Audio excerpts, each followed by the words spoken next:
Mais malheureusement pour eux, moi j'en ai peur, on a des février, par il n'y a toujours pas des glaces assez solides pour pouvoir traverser. On est rendu à une mars, ça s'est toujours pas produit, donc le printemps arrive, alors on est assez désespéré. Météorologique vont venir changer la donne, c'est-à-dire qu'il y a une tempête, des forts vents qui vont décrocher des glaces, des banquises, pas des banquises, mais des battures, et vont les amener dans une petite baie juste en bas du site actuel, donc juste un petit peu en aval. Donc, dans une petite distance, et les glaces vont s'accumuler là, et ça va permettre de traverser. Ça va permettre de traverser, mais ça va être une traversée extrêmement périlleuse. C'est-à-dire que c'est pas un beau pont de glace qui se forme d'un bord à l'autre. Par endroits, c'est simplement une forte courbe de neige qui est supportée par du crasier. Les gens vont quand même passer là-dessus, réussir à faire un passage, et finalement vont baliser ce chemin-là, vont l'arroser pour le solidifier. Et pendant 8 jours, le pont de glace va venir, ils vont réussir à transporter les pierres de la rive sud jusqu'ici. On nous dit que certaines journées, il y avait une centaine de voitures qui circulaient en même temps sur le chemin pour transporter les pierres, dont certaines pesaient jusqu'à 3000 livres. Donc, cet événement-là, on s'en souvient beaucoup, il a beaucoup marqué les esprits comme un miracle, c'est-à-dire comme des faveurs qui ont été demandées à la Sainte Vierge et qui étaient obtenues. Mais en même temps, il faut voir que les paroissiens qui ont fait la traversée, qui d'abord ont tenté la traversée et qui ensuite ont balisé un chemin et qui ont traversé les pierres là-dessus, ont fait preuve de beaucoup de courage et avaient nécessairement une connaissance assez fine du fleuve et des déplacements des glaces. Puis, est-ce qu'on peut marcher justement sur un. Par endroit, il n'y a même pas de glace, il y a de la neige, c'est supporté par du crasier, c'est bon, c'est assez solide, on peut y aller, on va l'arroser, on va pouvoir faire un chemin assez solide. Alors, cet événement-là, bon, comme je disais, a beaucoup marqué les mémoires. En fait, pas longtemps après, une quinzaine d'années après, même un petit peu moins de 15 ans, l'événement, le pont des Chapeliers se déroule en 1879. En 1892, il y a une publication qui est nommée, qui est lancée, qui s'appelle les Annales du Très Saint Rosaire, et qui va justement faire la promotion de cet événement-là. Et déjà, il y avait des gens qui venaient en pèlerinage au Cap de Madeleine. Donc en 1892, il y a à peu près 15 000 personnes qui viennent en pèlerinage.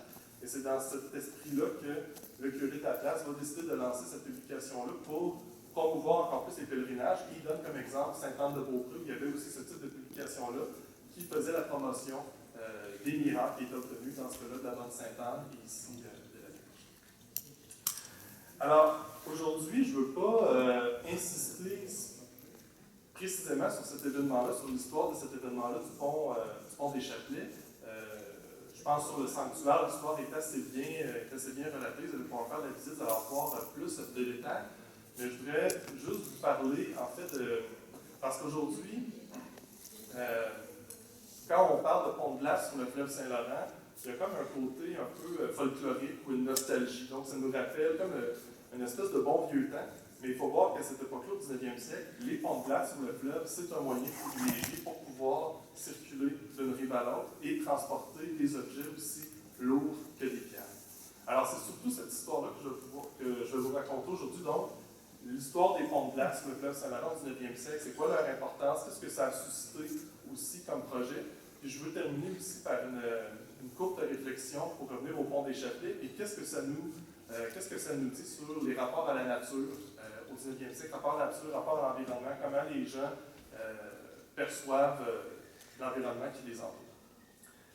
Alors, commençons par les ponts de glace. Alors, l'importance des ponts de glace dans les relations interrives au 19e siècle. Alors, tout d'abord, il faut savoir que c'est pas seulement à partir du 19e siècle que les gens ont commencé à utiliser les glaces sur le Saint-Laurent pour aller d'une rive à l'autre. Les Amérindiens le faisaient aussi bien avant. Et à l'époque de la Nouvelle-France, on faisait la même chose aussi en face de Québec, en face de Montréal. On circulait sur les glaces pour aller d'une rive à l'autre. Ce qui change à partir des années 1800, c'est que la population augmente énormément. Et donc, on a davantage besoin de traverser d'une rive à l'autre. Et donc, les ponts de glace vont devenir de mieux en mieux aménagés et vont répondre à des besoins, je dirais, de plus en plus importants.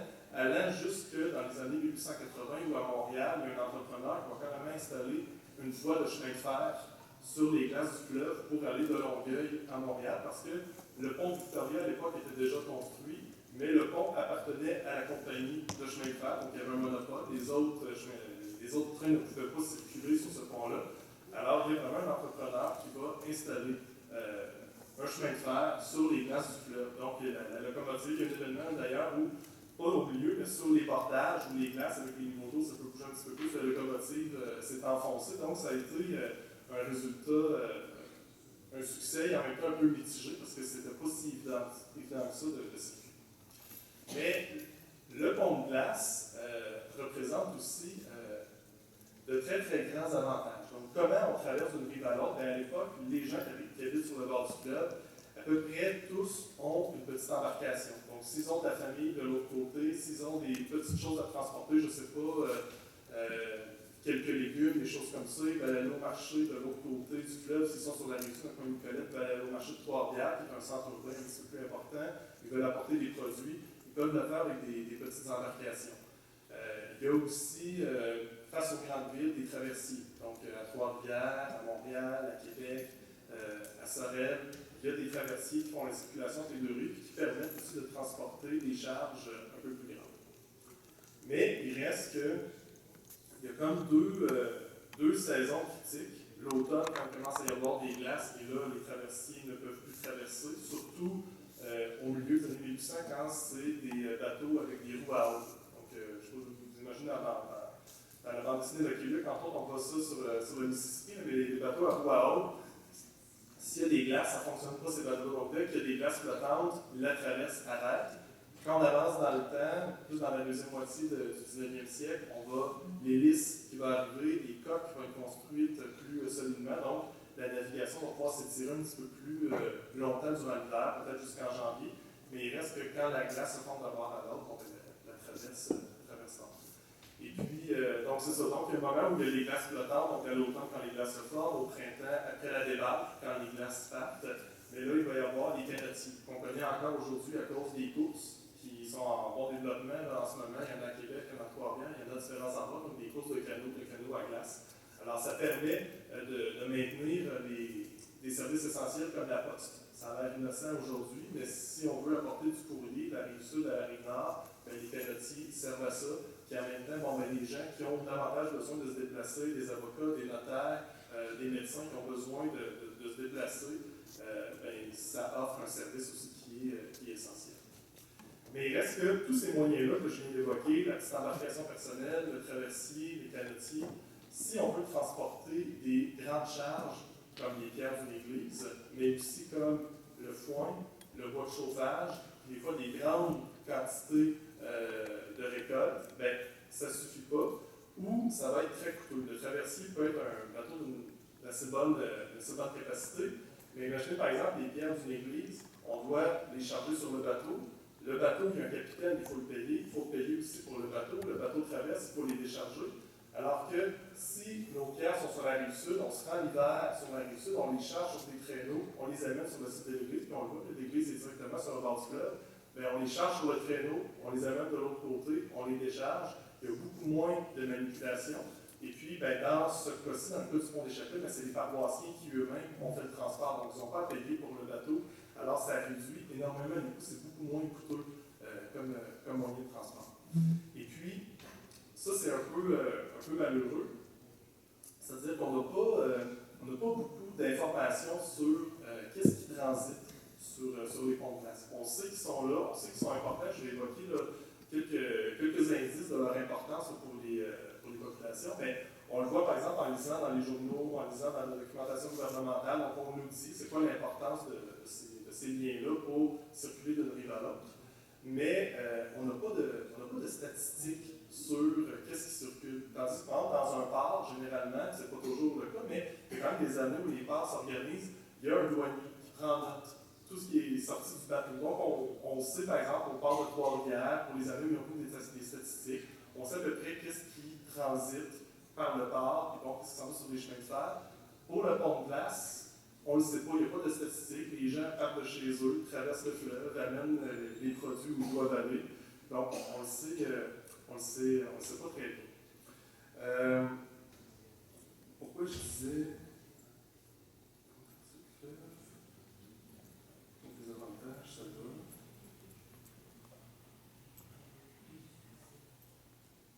Donc, on ne sait pas, là je m'excuse, j'ai oublié l'idée que j'avais quand j'ai commencé cette parenthèse. Bref, c'est pas trop grave. Alors, je vous disais, le pont de glace a beaucoup d'avantages. On ne sait pas toujours très bien ce qui se circule dessus, mais on a des témoignages qui nous renseignent sur ce qu'on transporte dessus.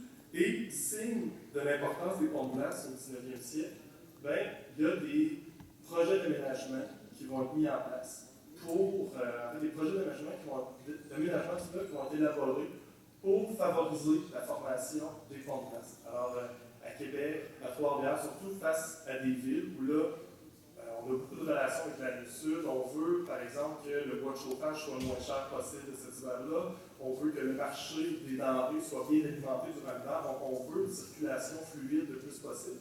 Alors, il y a des gens de Québec, de Trois-Rivières, tout au long du 19e siècle, qui vont faire des demandes aux autorités gouvernementales, donc à l'Assemblée législative, qui vont leur demander est-ce que ce serait possible de construire des piliers ou des jetées dans le fleuve pour bloquer les glaces, faire en sorte que le pont de glace se forme à peu près à chaque année de façon plus régulière, plus hâtive, plus régulière.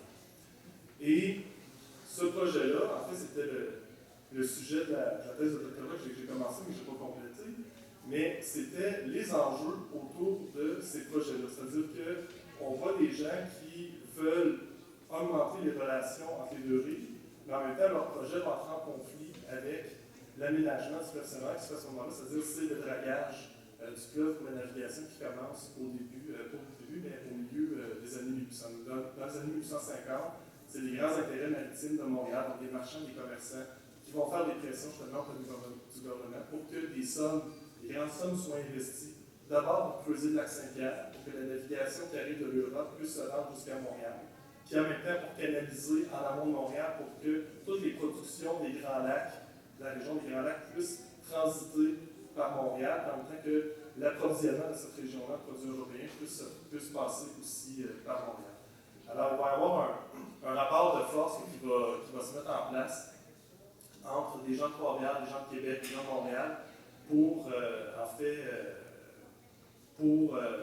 l'aménagement du fleuve. Et ce qui va devenir le gros enjeu, c'est que le fleuve, c'est une très belle porte d'entrée dans l'intérieur du continent, mais malheureusement, comme il est gelé plusieurs mois par année, ça bloque les échanges et, faire une histoire courte, c'est beaucoup le port de New York qui a réussi à concentrer les échanges avec la région des Grands Lacs par tout un système de canalisation qui part de New York et qui se rend jusqu'au lac Erie. Alors Montréal se voit un peu comme New York, tente d'être concurrentiel, obtient qu'il y ait des travaux qui soient faits du dragage, et donc ce projet-là de faire prendre les glaces sur le fleuve, ça entre en conflit parce que ça risquerait d'allonger la période pendant laquelle le fleuve n'est pas navigable, et ça nuirait énormément à la compétitivité de Montréal. Donc il y a un fort conflit qui va avoir lieu à cette époque-là.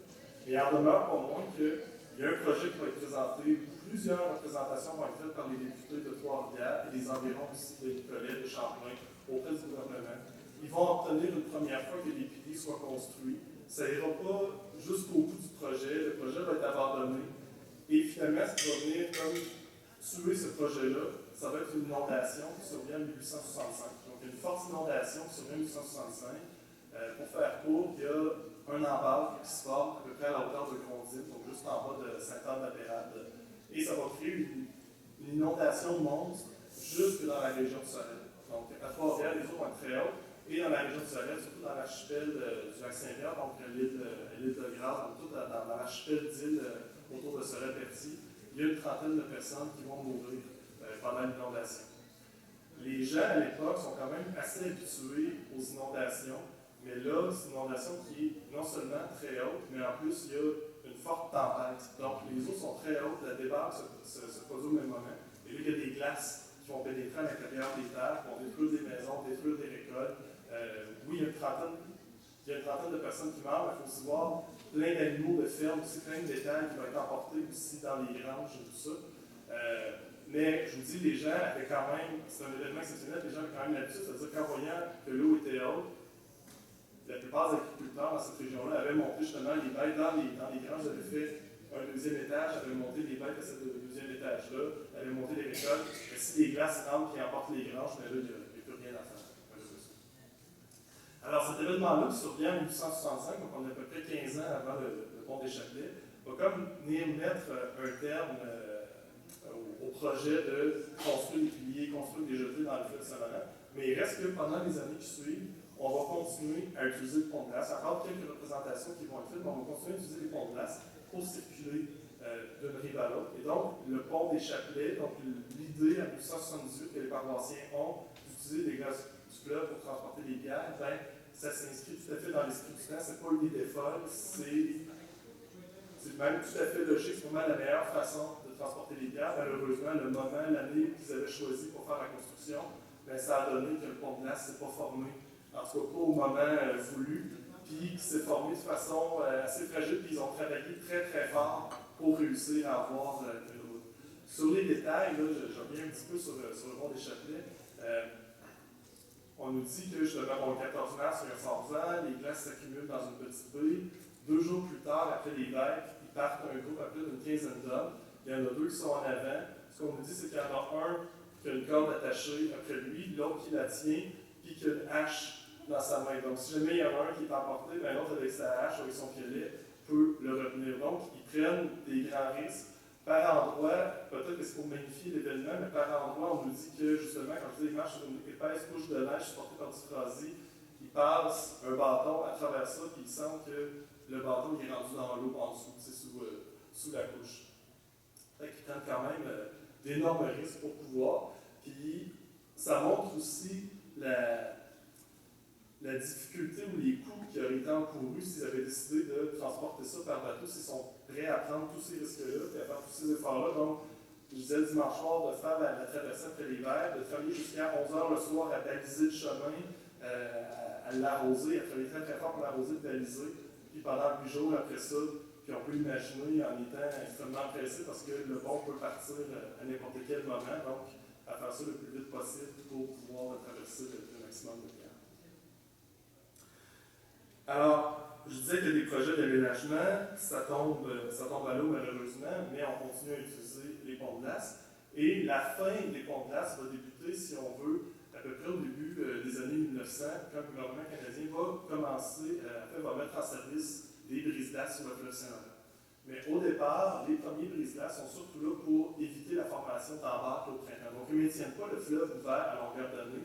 Ce n'est pas des bateaux assez puissants ni assez solides pour pouvoir briser les glaces et garder le chenal ouvert à longueur d'année.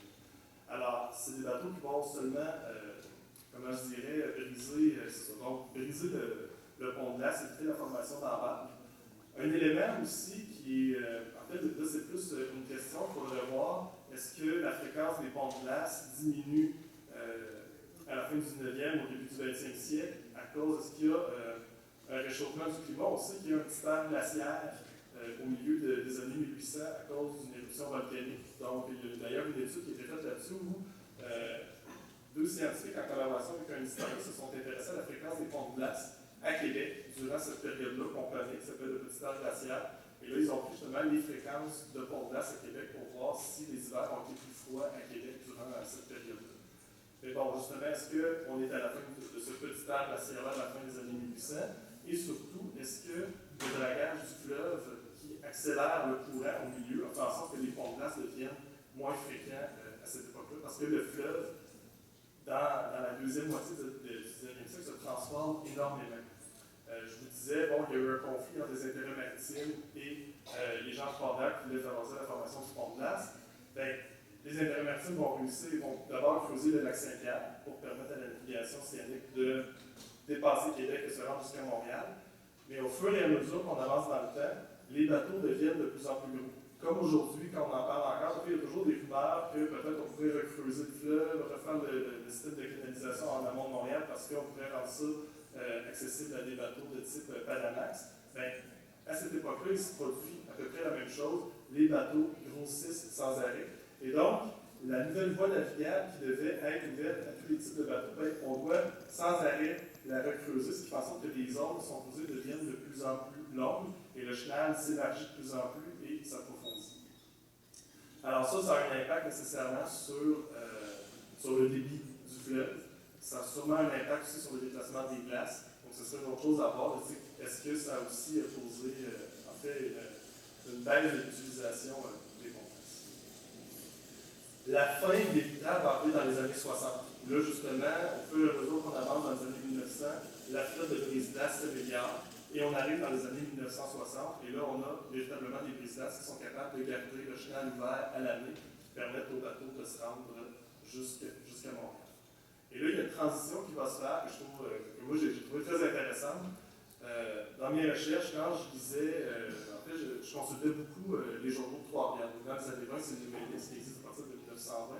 Alors en 1922, il y a un article qui est publié dans le Nouvelliste en février qui parle justement les avantages du pondage. Donc tout ce que je vous disais, que le pondage justement permet de transporter des charges lourdes comme du foin, du bois, et non seulement il est plus solide, puis il évite toute la manutention qu'on a à faire avec la navigation, mais ça, on le voit davantage dans les chantiers de bois, où, justement, l'hiver, c'est là qu'on transporte, parce que c'est le meilleur moment de transporter. On a même des grosses citernes, on va arroser les chemins, on glace les chemins pour que ça glisse bien, puis les chevaux sont capables, avec des fers recrutés, d'avancer sur ces chemins-là. Et là, les traîneaux, les traîneaux peuvent avancer très facilement. Donc, le pont de glace, c'est aussi ça l'avantage. Je veux dire, le pont de glace, c'est pas seulement on traverse la glace du fleuve, on balise le chemin, on l'entretient, on le trace, et donc, pour transporter des lourdes charges, ça va extrêmement bien. Puis on a des images d'ailleurs, ça ressemble quasiment aujourd'hui, on peut comparer ça à des vannes sur l'autoroute qui vont avoir plusieurs trailers qui les suivent, vont les transporter. Ben, il y a des images comme ça de chevaux avec plusieurs traîneaux en arrière chargés de gros rondins, mais sur la glace, qui sont capables de les tirer. Donc, on est capable de transporter des charges assez lourdes. Et donc, c'est ça. Donc, en 1922, le Nouvelliste, le pondage est sûrement à Trois-Rivières, il vend des avantages, ça va permettre un meilleur approvisionnement du marché, les gens de la rive sud vont venir, le marché de denrées va être bien approvisionné, les prix devraient baisser, on va avoir des meilleurs produits, le bois de chauffage va être moins cher, on va avoir plus de les pierres pour la construction qui va se faire durant l'été qui vient, ben, les pierres vont être moins proches parce que ça va avoir coûté moins cher de les transporter jusque chez nous. Et on passe à peu près une dizaine d'années dans les années 30, où là, le pondage, je disais, aujourd'hui, on voit plus comme un élément du folklore, ben, on est rendu là. Donc, on dit, vous vous souvenez autrefois, le pont de glace, blablabla, le vieil agriculteur qui traversait avec sa femme. Tu sais, il y a toute une espèce d'image bucolique qui est créée autour du pont de glace. Et l'autre événement, et là je reviens au pont des Châtelets, l'autre événement qui est beaucoup évoqué quand je cherchais par mots-clés, il y a des articles sur les ponts de glace à cette époque-là, c'est beaucoup le pont des Châtelets. Donc, au moment de l'événement, en 1879, j'ai regardé dans les journaux de Trois-Rivières, j'ai rien trouvé sur l'événement, sur le fait que les gens du Cap avaient fait le pont de glace à travers les rivières, j'ai rien trouvé à ce moment-là. L'année d'après, il y a eu un petit article en 1880 quand la nouvelle église est inaugurée. On évoque la visite de Monseigneur Laflèche, donc de l'évêque de Trois-Rivières, tout ça. Mais c'est un peu plus tard que l'événement va prendre de l'ampleur, devenir de plus en plus connu. Et là, dans les années 20, justement à l'occasion de l'inauguration du pont des Châtelets, du monument qui a été construit juste sur le terrain du sanctuaire, bien là, justement, on rappelle cet événement-là. Alors, les ponts de glace, on est passé en très peu de temps d'un lien extrêmement utile avec la rive sud à un événement du passé et aussi d'événements miraculeux, d'événements fantastiques comme celui qui s'est déroulé ici. Et on va les commémorer. Et donc, ça m'amène à ma conclusion sur le pont des Châtelets. Et je vous disais que je voulais parler un petit peu aussi des rapports à la nature. Ce que le pont des Châtelets peut nous apprendre sur les rapports à la nature. Alors, jusqu'à maintenant, j'ai plus. Le pont des Châtelets, c'était comme un prétexte pour parler des ponts de glace sur le fleuve Saint-Laurent au 19e siècle. Là, je reviens vraiment sur cet événement-là en soi et sur le rapport que les gens s'imprenaient et que les riverains du fleuve aussi, le rapport qu'ils entretenaient avec le fleuve et le rapport à la nature. Il y a un historien suisse qui s'appelle François Walter qui a publié un livre qui s'appelle Catastrophes. Donc, c'est le rapport des sociétés avec les catastrophes naturelles. Et de façon schématique, on peut dire qu'il y a comme deux rapports à la catastrophe, un rapport traditionnel, un rapport moderne. Donc, un rapport traditionnel, justement, la foi joue un rôle important. On va justement, un peu comme dans le cas du pont des Chapelets, demander l'aide de Dieu ou d'un saint ou de la Vierge Marie pour venir nous aider. On va demander des faveurs. Dans le cas de la catastrophe, si on voit par exemple en 1965 une inondation qui frappe les gens, donc on va prier, on va demander de l'aide. Et on peut avoir l'impression des fois que ces sociétés-là sont démunies face à ces événements-là parce qu'ils s'en remettent à une force extérieure pour venir les aider. Et en contrepartie, il y a un rapport moderne à la catastrophe où là, on est davantage dans la science. Donc, on croit en la science, on pense que la science va nous apporter des réponses pour réussir à prévenir ces événements-là et à agir aussi quand ils surviennent. Par exemple, je ne sais pas, un tremblement de terre, ben, grâce à la science, on peut bâtir des bâtiments qui sont plus résistants au tremblement de terre. Donc, ce type de réflexion-là. Et donc, cette historien-là, François Walter, amenait une nuance assez importante, c'est-à-dire qu'on est un peu aveuglé par le fait que les gens peuvent faire des prières ou des incantations, peu importe la religion, leur croyance, pour leur venir en aide ou pour obtenir des faveurs. Mais dans les faits, ils ont aussi une connaissance très intime du milieu. Et on le voit avec le pont des Chapelets ici. C'est-à-dire que oui, il y a eu des prières, mais il y a aussi eu une opportunité qui s'est présentée. Il y a eu une urgence que les gens avaient de traverser les pierres. Et donc, dès qu'il y a eu la moindre petite opportunité de pouvoir traverser, ils se sont dit, on essaye. Et ils ont essayé. Et je m'imagine mal, même si moi, j'ai toujours habité sur le bord d'un cours d'eau, je m'imagine mal prendre ce genre de risque-là, puis commencer à aller arroser. Donc, ces gens-là, visiblement, ils ont une connaissance du fleuve, ils ont une connaissance aussi de la dynamique des glaces, ils ont une connaissance assez intime qui fait que, oui, c'est risqué de marcher sur une couche de neige et supporté par du phrasi, mais on le sait que c'est quand même assez solide, ça devrait nous porter. Puis si quelqu'un est sur un morceau de glace, l'autre est attaché, on va pouvoir le ramener. Donc, on est prêt à prendre ce genre de risque-là. Et je termine ma réflexion en nous ramenant aujourd'hui avec, moi je l'ai vécu comme riverain, j'habite sur le bord du fleuve à Saint-Anne-de-Pérade, avec les dernières inondations qu'on a eues en 2017-2019, et où on voit que les gens puis là c'est juste une observation personnelle, il n'y a pas de recherche derrière ça, mais il y a, en anthropologie, qui s'intéresse beaucoup à ça, justement sur les connaissances que les gens, au-delà de la science, les connaissances que les gens qui habitent sur le terrain, les connaissances qu'ils ont, qu'on devrait les prendre en compte. Alors, je remarque dans mon voisinage que les gens qui sont là depuis longtemps, mais ils en ont vécu des inondations. Il y en a toujours à chaque année, il y en a eu dans les années 40, dans les années 70, des inondations assez fortes. Et donc, leurs réactions, ils sont plus à même, je dirais, de vivre plus sereinement ces inondations-là, qui finalement ne sont pas si importantes si on compare aux inondations d'autrefois, où là, quand même, il y avait des banquises qui rentraient dans les villes et détruisaient des maisons, des bâtiments. Et donc voilà, donc, je conclurai là-dessus, donc, sur le fait que le pont des Chapelets, moi, ce qui m'a beaucoup impressionné, parce que, comme au départ, c'est un événement que je connaissais un petit peu comme tout le monde. On me l'avait évoqué, bon, il y a eu des prières, il y a un pont qui s'est formé, on a pu traverser les pierres. Mais en lisant le récit, de voir que ce n'est pas seulement des prières, il y a aussi eu une action très forte qui a été faite par les gens pour réussir. Donc, que la foi puisse venir en support, oui, mais ce n'est pas seulement ça, il y a aussi une action, une connaissance intime du territoire qui a fait en sorte que cet événement-là a pu avoir lieu. Donc voilà, je vous remercie.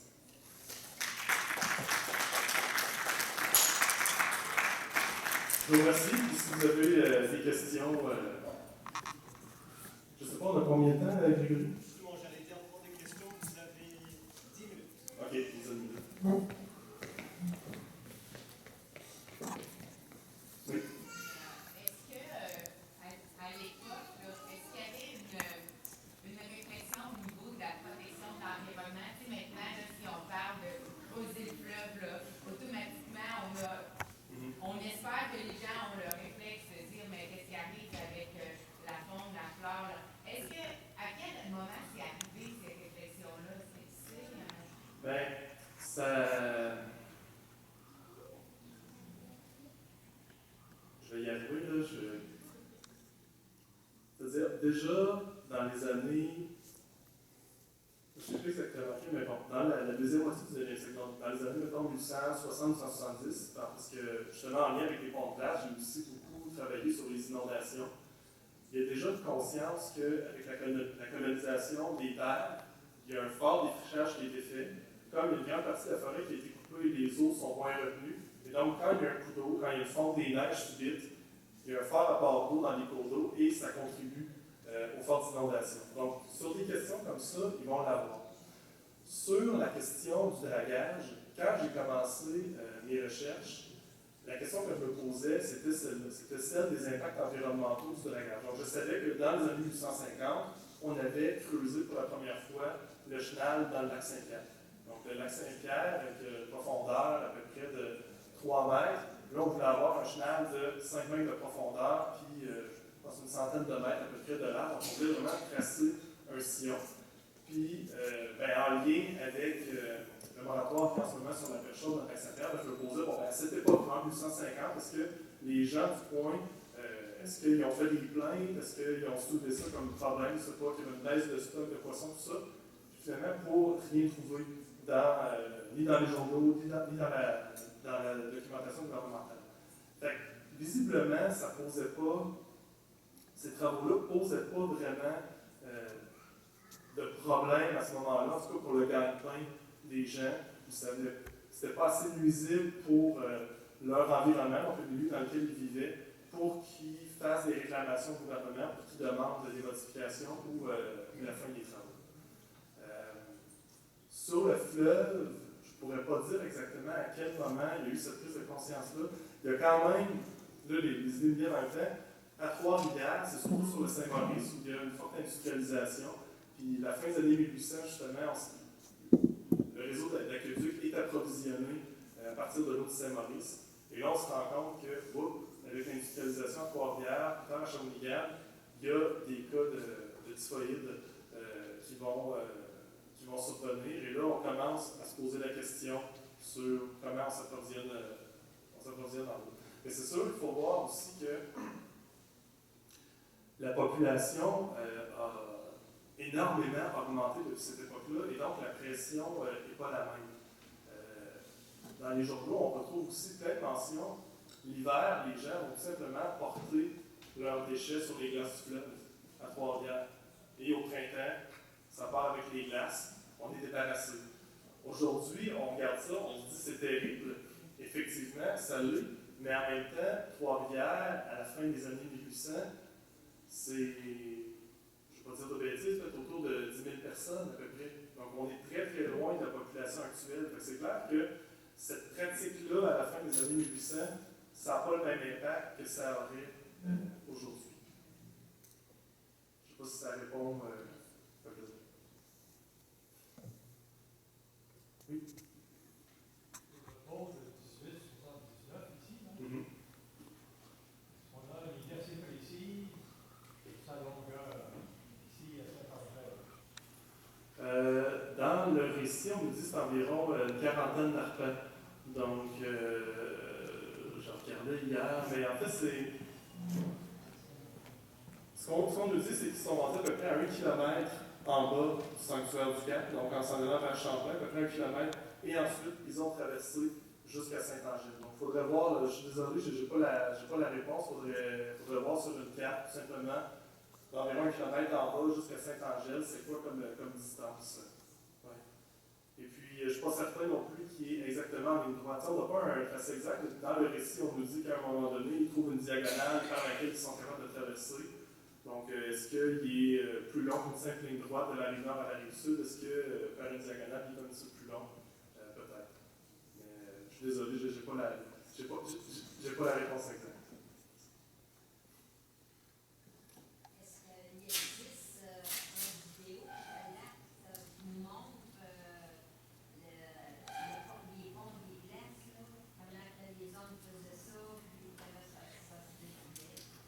Sur le fleuve, j'ai pas connaissance, non. J'ai pas connaissance de vidéos, et même pour les photographies, il n'y en a pas tant que ça. À Trois-Rivières, il y a récemment le musée McCord qui a rendu disponible un nouveau fonds. C'était un Américain qui est venu travailler Trois-Rivières, Trois-Rivières, Anawabassa, donc une usine de textile. Donc, c'était pas un simple ouvrier, c'était un ingénieur. Puis, on le voit, il a pris des photos sur le pont de glace. On a quelques photos, justement, où on voit le petit sapinage qui est planté pour vraiment baliser le chemin. Donc, ça nous donne un petit peu l'idée. On a plus de photos à Québec, à Montréal aussi. Début des années 1800, avant l'invention de la photographie, on a aussi des représentations, des peintures, des dessins. Mais vidéo, j'ai pas connaissance. Pour des grands ponts de glace qui traversent comme ça, sinon, il va sûrement y en avoir pour l'île verte, parce qu'encore jusqu'à tout récemment, il y avait un pont de glace pour circuler, pour se rendre à l'île verte, mais qui est justement mis à mal avec les changements de climat des dernières années. Mais voilà. Oui? D'accord, oui. Je vais juste te demander d'utiliser le micro, comme ça, avec le micro.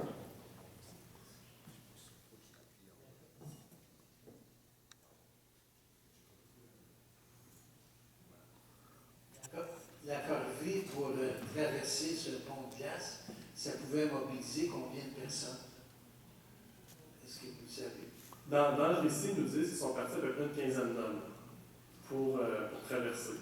Est-ce qu'ils venaient seulement du sud ou du sud? Ils arrivaient du Cap de la Madeleine, donc pour le pont des Chapelles. Donc ils sont partis après l'hiver, donc avec le prêtre. Le curé était, semble-t-il, malade ce soir-là, donc c'était l'autre prêtre qui faisait la prière et qui est parti avec une quinzaine d'hommes. Et ils ont traversé.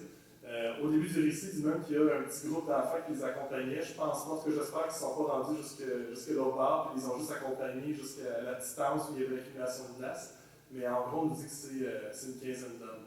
Après ça, il y en a combien qui ont travaillé pour arroser le chemin, tout ça? Ils devaient être assez nombreux. On nous dit qu'il y avait jusqu'à une centaine de voitures, donc on peut penser qu'il y avait une centaine d'hommes au moins qui travaillaient à traverser les pierres.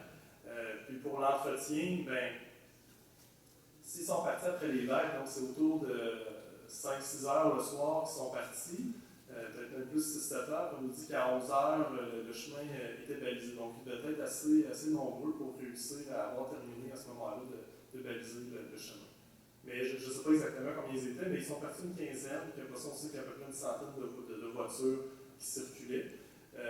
Puis on peut penser qu'il doit y avoir aussi un groupe d'hommes qui était sur la rive sud pour charger les pierres, puis un groupe d'hommes aussi également ici pour les décharger. Donc, ça a dû mobiliser beaucoup de gens. Pour la taille de la paroisse, aussi, ils sont à peu près 1300, avec une population assez jeune à l'époque. Donc, les familles sont assez nombreuses. Donc, des hommes en âge de travailler sur une population de 1300, c'est peut-être, je ne sais pas, le quart de la population. Donc, ça doit être une grosse proportion des hommes qui ont participé à l'effort. Juste me rappeler, ça a duré combien de temps? C'est pas juste une nuit, c'est Non, ça a duré 8 jours. Ouais, donc une nuit pour faire la traversée, baliser le chemin, puis ensuite pendant 8 jours, traverser les pierres. Puis on nous dit que quelques jours après, le pont s'est désagrégé et parti. Puis, parce que 8 jours plus tard, on est quand même rendu le 24-25 mars environ. Parfait, je pense qu'on va terminer là, parce qu'il était moins parfait. Mais je pense qu'on peut prendre une dernière question s'il y en a. OK, parfait. Donc, merci beaucoup François. J'espère que tu vas rester avec nous et profiter des autres conférences aussi. Parfait. Merci beaucoup. Merci beaucoup. Donc là maintenant, on a une petite 5-10 minutes de transition. Si vous restez ici dans la salle, on a la brouette qui va parler de mode de vie zéro déchet. Et dans l'autre salle, la salle Frédéric, on va continuer à parler en fait du fleuve de Saint-Laurent. Donc on va parler du fleuve dans tous ses états. Donc vous pouvez choisir votre salle aussi là maintenant, soit ici, soit là-bas. Et je vous rappelle aussi qu'il y a toujours la chapelle de la paix et le beau jardin à l'extérieur.